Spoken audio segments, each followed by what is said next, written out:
Okay, good evening. Welcome to this regular scheduled business meeting of the Summersville City Council on this 23rd day of October 2023. This time I'd like to welcome all of our guests and move right into tonight's agenda. The first item on the agenda being consideration of the council minutes of the meeting we held on October 9th, 2023. Move to approve the waiver reading. Second. Okay, we have a first and a second. Council, the motion was to waive the reading. Are there any changes or amendments to the minutes that were presented to you in your packet? Hearing no changes, all those in favor signify by saying aye. Aye. Opposed, same sign. Motion so carries. Public comment. Nobody signed up for public comment. All right. First item on tonight's agenda is Summersville Planning and Zoning Update. Recorder Gary Withy. Okay, thanks, Mayor. Update on the planning and zoning. We're still currently reviewing and looking at tiny homes, we met with a lot of questions the other night. We had City Attorney Greg was working with us, Greg Tucker, and gave us some great ideas. Now we have to go back and work it, just to let this council know kind of the standing where we are. We have right now currently are not basically issuing or allowing tiny homes as you know it. Sometimes tiny homes is referred to as things that are like 200 square feet, some really small pieces of buildings, and then some are like 400, 500. We're not allowing that small of a building right now. So we're sort of sat in on about what was it, 960? Right now 960 square feet, just trying to avoid at the moment tiny homes in our area. So hopefully the next meeting is in about 3 weeks. I'll announce at the next council meeting, the next meeting date, and let you all know when we get into that. But we should have a draft at that point in time, and we'll be discussing that draft on that night. Okay, good deal. What is your opposition to tiny homes? Right now, we're trying to avoid a lot of what's happening in some of the neighboring areas. The big and most popular thing about tiny homes right now is they're taking and they're putting them in the backyards, side yards, front yards of properties, and then renting them. And we're just trying to avoid those type of things right now. We are not against, I know it was brought up that wouldn't it be nice to have a group of them in a certain area, like a mobile home park. We've heard some of that. I don't think that we would be against something like that, but they would have to bring it to us, and which would actually probably go and end up at the BZA, would be my guess. 960 feet though, you wouldn't be having that small, would you? Wouldn't That'd be have- smaller in that bit. Yeah, it would be things that are smaller than First ours. house on was not that big. Yeah. So to answer your question, that's what we're concerned about right now. And we already are getting and fielding calls of folks that are considering doing just that. There are some areas, other areas around the state, municipalities are having to deal with this a little bit right now. You're seeing it, and it started in areas where there were disasters, like hurricanes and things like that. But now it's getting popular where, say you have an older mother that needs help. People are bringing these small buildings in on wheels and putting them in the backyard and caring for their parents and keeping the parents in the home. That's becoming popular. There's a lot of municipalities that are not allowing tiny homes, but allowing that situation to happen. So, those are some of the things that's going on. Right now, there's municipalities dealing with, I know Parkersburg was dealing with one recently where the city council was dealing with a lot of small campers and things of that nature that are just parking everywhere and basically spending the night. So, there's a lot of things happening right now that's not normal and we haven't had to deal with, but it could be coming our way, especially with the new state park and things of that nature. So we're trying to get out in front of it. You got anything else to say on that? No, I mean, I think you kind of have to watch the Airbnb part of it. I think, somebody owns a piece of property and they build 4 or 5 of them on the back of their property, and then they start renting them out as Airbnbs, and I understand just that. brings a lot of, people into the residential areas and in the neighborhoods from out of town. And with our new home rule, we cannot disallow an Airbnb. So with home rule, you cannot disallow an Airbnb, so just need to be a little bit careful. Yeah. Okay. Any other questions? Anything else? Okay, thank you, Gary. One thing I'll just add, just real quick about what Gary said with home rule. Last week on Thursday and Friday, I was at Canaan on, I actually have a board seat on the West Virginia Municipal League, and of course, our legislative update is that's one piece that we're trying to work with, to where we can work with the legislature to get that piece changed, where we can regulate Airbnbs. So it's not done, but they continue to work on that. Can't now? No, because it was written into the home rule. The home rule statute says you can't rent. It's not called Airbnb, but it's called short-term rental, which pretty much falls into a lot of categories. Airbnbs, and you could even consider some people that just lease their house if they lease them in for short-term periods. So. But it was basically written to cover Airbnb. It doesn't say Airbnb, but you can't regulate short-term rental, which insinuates it was written for Airbnb. So anyway, the Municipal League is a piece of legislation that they're working on. They're trying to get that statute, or get something written into the law that allows us to have more control with the Airbnbs. Because there are a lot of areas, we typically haven't seen it here on a large scale, but there's a lot of cities that have big issues on it. So let's move on to the next agenda item, Council. I want to roll through this and just give you some updates on the city projects. The first thing I want to talk about is the Visitor Center. As you all know, we first had a location across from the park that we were working, and then as we learned about the development of the new state park, I floated the idea to the director of the DNR, Brett McMillian, that boy, how neat would it be for us to do a collaborative effort on a welcome center, visitor center, and then there's other aspects of that they're looking at. I will tell you that I continue to work with the state on that potential partnership. We have ran into a little snag. Our congressionally directed funding that we receive comes from Housing and Urban Development.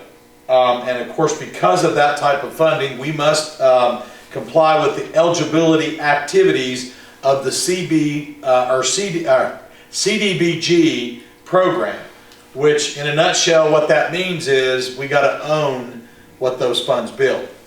And the arrangement that we would go into with the state, if we can pull this off, they're not going to allow us to own the building on their state property.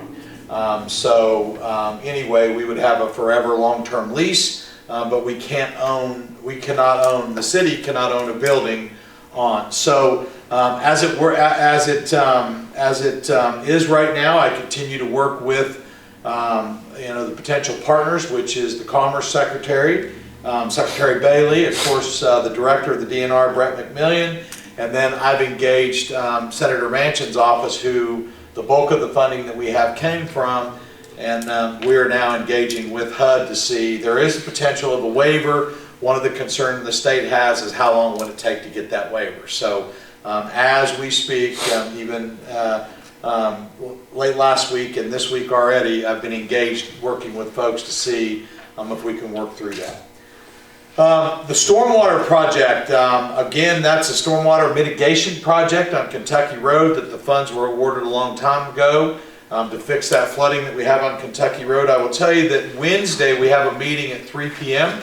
The purpose of that meeting is to bring us up to speed with the engineering, the project design, the project bid. And then I will tell you to stand by, because from this meeting we're going to spin to a public meeting and give those folks that live on Kentucky Road that have dealt with that nightmare forever the opportunity to come and ask questions and get some answers to when that project will be bid and go to construction. So meeting Thursday, and that meeting Thursday will put together a meeting that'll happen hopefully within the next couple of weeks, public meeting. And what we're going to do ideally is bring the Kentucky Road neighborhood in if they want to, and give them the opportunity to, be brought up to speed on the project and ask questions if they so have them. Is that meeting Wednesday or Thursday? That meeting is 3 o'clock Wednesday. Okay. And by the way, I made arrangements today for a note taker and everything to be handled in that meeting with the right people, the engineers, Region 4, James Corbett, because I'll be on my way Wednesday to a wake in Charleston. But from that meeting, we'll set the public meeting.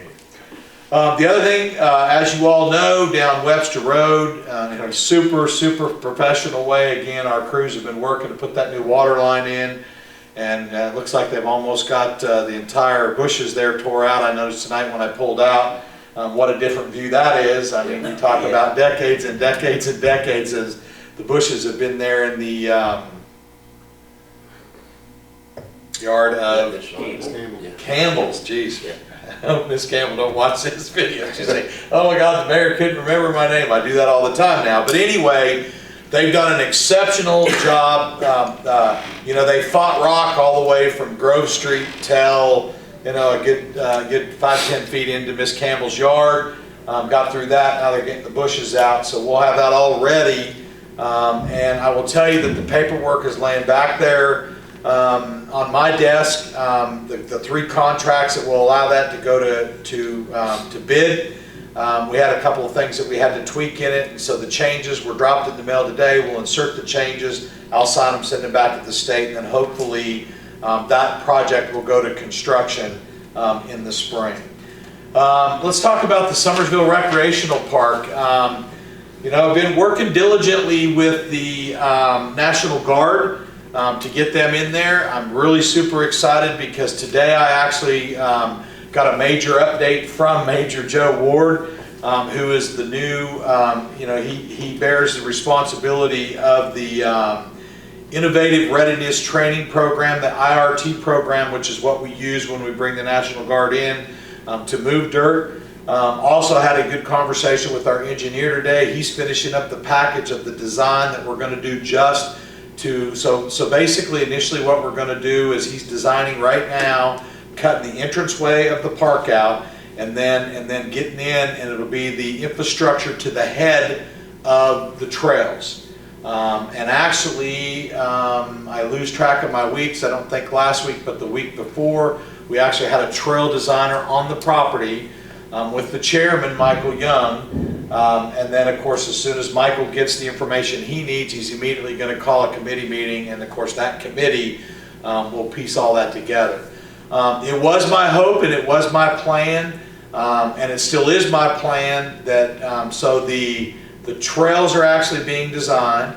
We're finishing up the piece on the entrance into the park, and then the infrastructure to the trailhead, which is in the back of the park. It's my goal. It was my goal. I wanted to have a ribbon cutting in October. Now I'm shooting for November. I'm not going to say that November's completely out yet. Major Ward is in DC this week with the Colonel, and the 2 of them are being introduced to a new IRT program, which the City of Summersville informed me today will be the first ones in the program. The thing that's really exciting about this program, he says now there are actual federal funding for the Guard to get the training that we offer them. So right now as it is, when we get in there and we need crushed rock and you need culverts and whatever you need, all that's on us for this project. And we have money set aside in the budget to get this in. But now I'm understanding that there's also federal monies and a federal program that when you get into this IRT program that we're going to be the pilot of for the state of West Virginia, hopefully, there are monies that will also help maybe us pay for those things too. We got to apply for them. There's no guarantee, but I feel positive when we put this thing together, we'll get support there. So we got Thrasher working with us, the National Guard's working with us. Everybody's excited. We're actually going to do a site inspection either next week or the following week once Major Joe Ward gets back from Washington, D.C. So excited about that as well. Anybody have any questions about projects? Okay, what I'd like to do is move into the, let's see, Recorder's Report.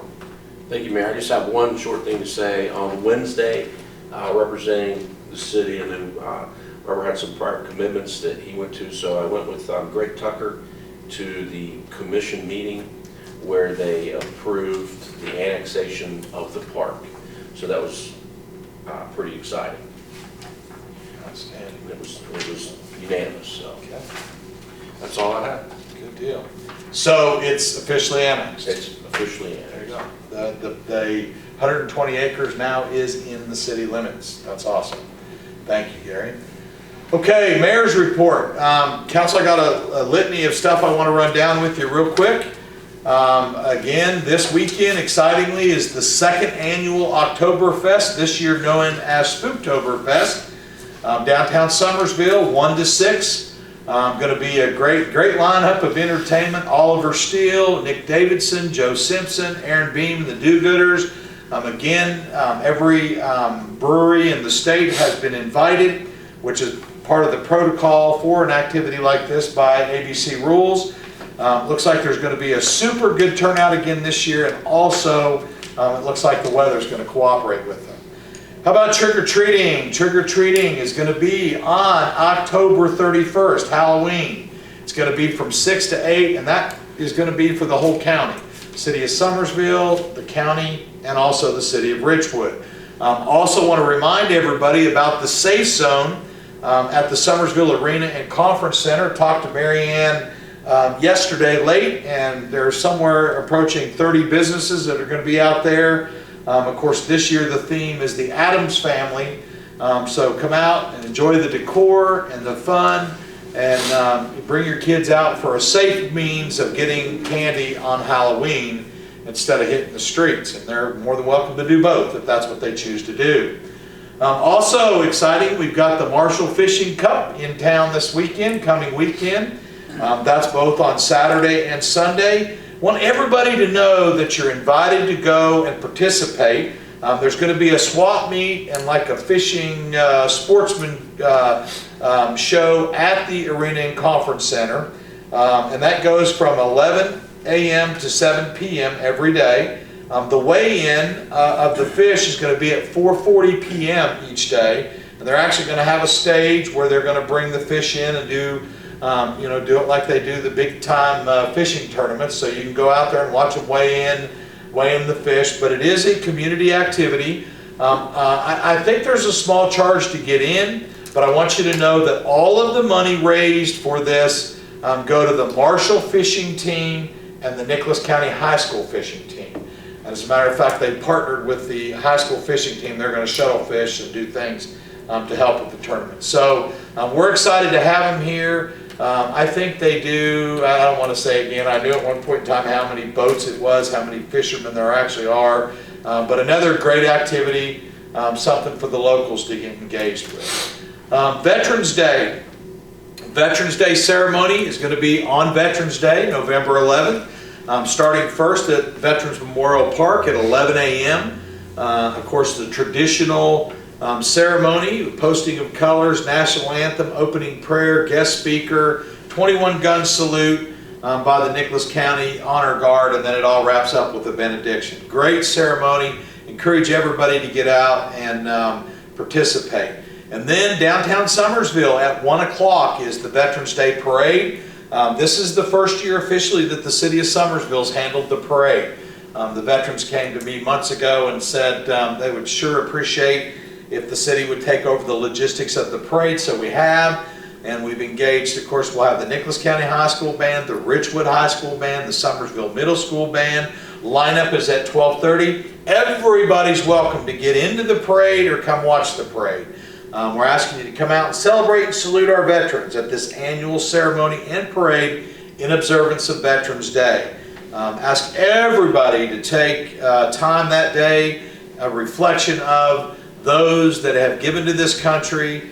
Some paid the ultimate price, a lot have given, and a lot continue to give. So encourage people to get involved in and make appearance at the Veterans Day ceremonies. Then the other thing of it is the U.S. Capitol Christmas Tree Tour. We're excited. It's coming to downtown Summersville. So I know last year we did those commercials and we got started with Christmas early. We're going to start with Christmas early again this year too, because we're going to have us a little Christmas wonderland set up downtown as we host the Christmas tree that's actually going to make its way to the U.S. Capitol. Encourage people to come down. There's going to be a big banner that you can sign. We're going to have, you can get your picture taken with the tree or Smokey the Bear. Of course, it's coming out of the Monongahela Forest.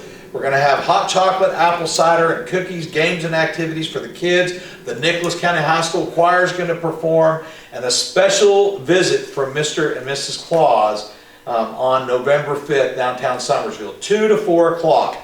Main Street will be closed down because they're actually going to haul the tree in. It's kind of funny because at one point in time they came and did the early visit and they told us they didn't think logistically they could get the tree on Main Street with the corners and stuff they have to turn because of how big it is. But with the second visit, they've decided we'll get that tree downtown. So the big celebration will be here in the pavilion area. The key thing is Sunday, November 5th, 2 to 4 p.m. Council, there's going to be a ribbon cutting on the 7th of November, and it's going to be Summersville Nutrition, and that ribbon cutting is 12 noon. If you don't know where Summersville Nutrition is, it's in that brand new building that was constructed in behind Lowe's. So their ribbon cutting takes place on November 7th at 12 noon. Invite everybody to come out and celebrate the opening of another business here in the great city of We're behind Summersville. Lowe's, You eh? mean? And did I say Lowe's? Food line.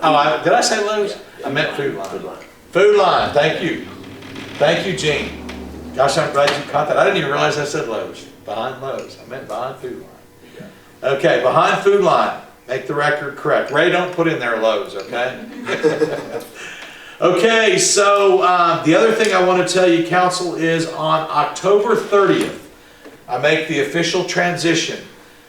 Cindy Stump will move into being full-time titled Executive Director of the Summersville Arena and Conference Center. And on that very day, Mary Ann Taylor will move into her official new role as Assistant to the Mayor here at City Hall. That all takes place on October 30th. So the way the structure works, I'm going to be fortunate to have Mary Ann still be on board because for some time yet, she'll be able to still oversee a lot of the activities and help Cindy through that transition period. So that all takes effect on October 30th. And then the last thing I want to do here is I want to tell you that with that big celebration that we had in town with Joe Manchin and the Gold Star Mothers, Joe Manchin presented us with this. He actually presented it to me and a couple of the city employees. And let me read this real quick. It says, "This flag of the United States of America. This is to certify that the accompanying flag was flown over the United States Capitol at the request of Senator Joe Manchin III. This flag was flown in honor of the city of Summersville. It's in recognition of their steadfast support of West Virginia's Gold Star families. Thank you for preserving, protecting, and defending the memories of the brave men and women who made the ultimate sacrifice to uphold our nation's freedom. Joe Manchin III, United States Senator for the great state of West Virginia." So we were presented this, and we'll display this in City Hall. Yes, it is. So anyway, what an incredible day that was. The weather was perfect. We had about 200 plus motorcycles that rode from Charleston all the way down. Of course, I think it's always neat. They were led by the Huntington Division of the police motorcycles. It was a great turnout. Gold Star Mothers, all those that come out to show their respect for our fallen heroes. So what an incredible day. Council, that concludes the mayor's report. If anybody has any questions.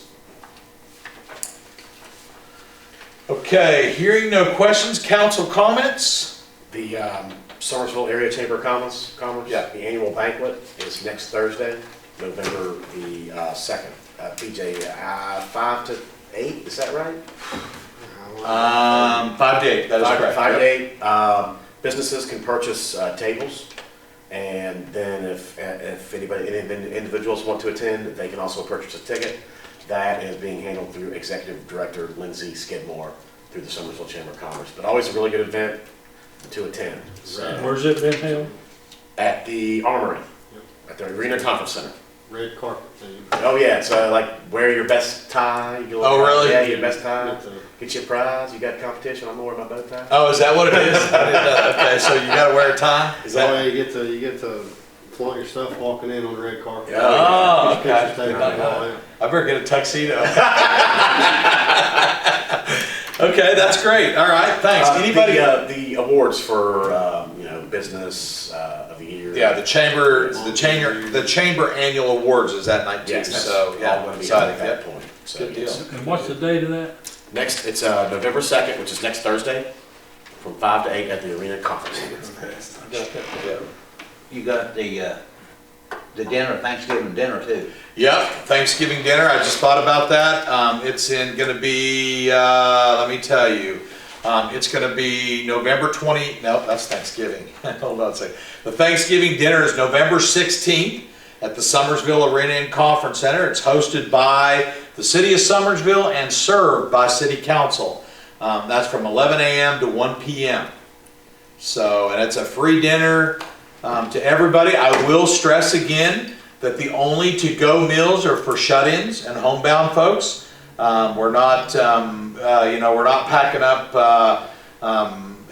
tons of meals to go back to people. The whole idea is to bring the community together for fellowship and a time of Thanksgiving and togetherness and all that. Last year we kind of put a stop to, people coming in and ordering 20 to-go meals. We just couldn't keep up with that. It's a dine-in only. The only meals that go out is if you're truly taking a meal out to shut-ins. And we're more than happy to give our shut-ins meals out of that dinner. Okay, anybody got anything else? Okay, what I would ask at this time, I do need to have a quick executive session. I'll entertain a motion to go into executive session. And we got a first and a second, and for the purpose of legal, personal, or deliberative matters not considered public records, matters related to construction, planning, commercial competition matters, the purchase, sale, or lease of property and/or investment of public funds. Those are the reasons that you can go into executive session, and for one of those reasons we are. So we have a first and a second. All those in favor signify by saying aye. Aye. Those opposed, same sign. Motion so carries.